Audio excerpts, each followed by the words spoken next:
It is 8 a.m. at the Children's Advocacy Center. The center does not open for another 30 minutes, but a teen girl and her mother are waiting in their car for the doors to open. Yesterday, this teenager shared a secret about something that has been happening to her for far too long. The police were called, and now she is at the center so she can have her forensic interview. She is lucky. It will happen at a warm, home-like center with caring professionals. What she shares today will impact her family and will change her life forever. Today, the abuse will stop. She will be interviewed by a specially trained forensic interviewer, and she and her mother will receive services that will begin a path of healing. It all begins with this interview.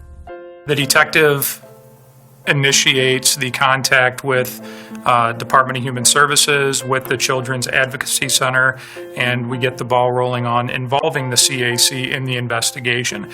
So this could mean if the situation is severe enough, it could mean a CAC examination and interview at any hour of the day. When you're dealing with child victims, you can't approach a child victim the same way that you approach an adult victim. This is the nationally advocated best practice for doing this, and it's great that Jackson County CAC has this.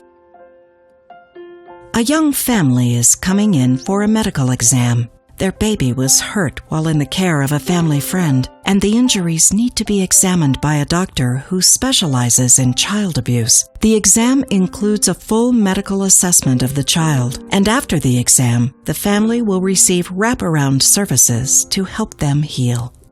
Sometimes the misdiagnosis of a child means that a child will return to their parent who may be abusing them, who now will face worse consequences when they go home because the state's not able to intervene because they don't have the evidence they need.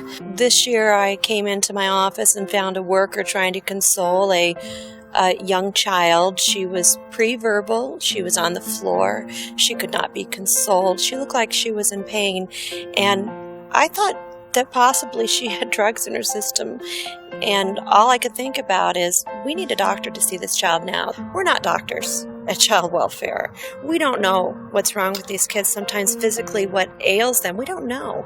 But we're lucky that we've got a place that we can go to almost immediately with a doctor who is specialized and trained to recognize those signs of physical abuse or sex abuse or chronic neglect. And that gives us the ability to act that very same day to help protect a child. It is 1:30, and professionals from all parts of Jackson County are convening at the center for the Multidisciplinary team meeting. Here, all cases of child abuse are staffed each week. Hard stories are shared here by those who work directly with the families. The multidisciplinary team that's held at the Children's Advocacy Center is Jackson County's Child Abuse Multidisciplinary Team. And that's a team of professionals, so it includes counselors, police officers, prosecutors, people from the school, advocates from my office, advocates from the community, and a variety of other people who come together to look at child abuse cases. So fatality review is where we review every child fatality in Jackson County, where a child has died in Jackson County, and we don't have evidence to believe it was just they died of natural causes. I don't think that you could pay people enough to sit around and talk about actual children who've died. Everybody in the room is hoping that a gem will come out of it where we can find a way to make sure this never happens again. Grand jury is now in session. Grand jury for child abuse cases happens at the center, providing a caring environment for children during what can be a frightening and difficult process. Today, an 8-year-old girl is testifying about the abuse she has suffered. This is a day she may never forget. The day her abuser is held accountable. I walked through the doors of the Children's Advocacy Center 25 years ago. I didn't want to have to say what had happened because then it was real again. But I knew I had to in order to protect myself, my siblings, my family, and other children. The day I went to court, I first met at the Children's Advocacy Center, and before I went to court, a lady came in the room and gave me a blue box, and inside of it was a crystal heart. And I took that crystal heart with me, and I had it in my hand as I walked to the courthouse, and I had it in my hand as I took my oath, and I had it in my hand during my testimony. Without the Children's Advocacy Center, I would not have had the support. It is possible that I might not have even gotten justice, that my abuser went to jail.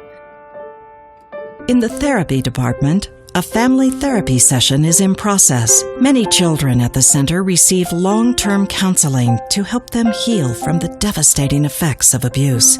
Non-offending family members receive support and participate in family therapy sessions. Hundreds of children each year receive services from the center's therapists, services which provide hope and healing, and which sometimes literally save their lives. If the CAC didn't exist, I think we'd be lost. We need the CAC. It's such an important piece of the puzzle. I like to think about people who donate and help out the Advocacy Center as my silent partner in every call we go out on. If it weren't for folks in the community who cared enough to support the Advocacy Center, we wouldn't have those resources. You don't have to be there with the child and hold that child's hand. We will do that for you, and I just thank you for your support. It is 7:30 p.m., and the day is finally coming to a close. Child abuse, however, does not end when the sun goes down. It is happening all the time in this community, and tomorrow will bring new children who desperately need the services provided at the center. This only happens through community support. Some of these kids have been waiting a long time to tell their story to an adult, and an adult who has power to help them.